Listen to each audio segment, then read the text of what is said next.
ఈ మధ్య కాలంలో ఇళ్ళు, వాటర్ ట్యాంకులు, బావులు ఇలా ఒకటేమిటి ప్రదేశం ఏదైనా కూడా వింత శబ్దాలు వస్తుండటం వంటి ఘటనలు మనం చూస్తూనే ఉన్నాం. కొన్నిసార్లు అయితే వింత వింత జీవులు దర్శనమిస్తూ ఉంటాయి. ఇక అలాంటి ఘటనలకు సంబంధించిన వీడియోలు మనం తరచూ సోషల్ మీడియాలో వైరల్ అవుతూ ఉండటం చూస్తూనే ఉన్నాం. తాజాగా ఆ కోవకు చెందిన ఓ వీడియో సోషల్ మీడియాలో వైరల్ అవుతుంది. బావి నుంచి వింత శబ్దాలు వస్తుండటంతో చుట్టూ ఉన్న స్థానికులు దెబ్బకు హడలెత్తిపోయారు. చివరికి ఏముందా అని ఆ బావిలో చూడగా వారికి షాకింగ్ సీన్ కనిపించింది. వైరల్ వీడియో ప్రకారం ఉత్తరప్రదేశ్లోని గోపాల్పూర్ గ్రామంలో వింత సంఘటన చోటు చేసుకుంది. గ్రామం సమీపంలోని ఓ బావిలో కొన్ని రోజులుగా వింత శబ్దాలు వస్తున్నాయి.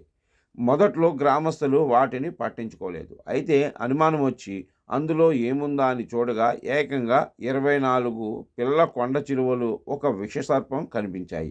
దీంతో వారంతా భయపడి రెస్క్యూ టీంకు సమాచారం అందించారు.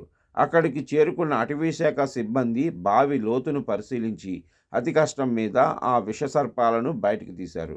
ఇలా కుప్పలు తెప్పలుగా పాములు ఒకే చోట కనిపించడంతో గ్రామస్తులు దెబ్బకు దడుచుకున్నారు. కాగా ఈ ఘటనకు సంబంధించిన వీడియో ప్రస్తుతం సోషల్ మీడియాలో వైరల్ అవుతుంది. ఆ వీడియోని మీరు చూసేయండి.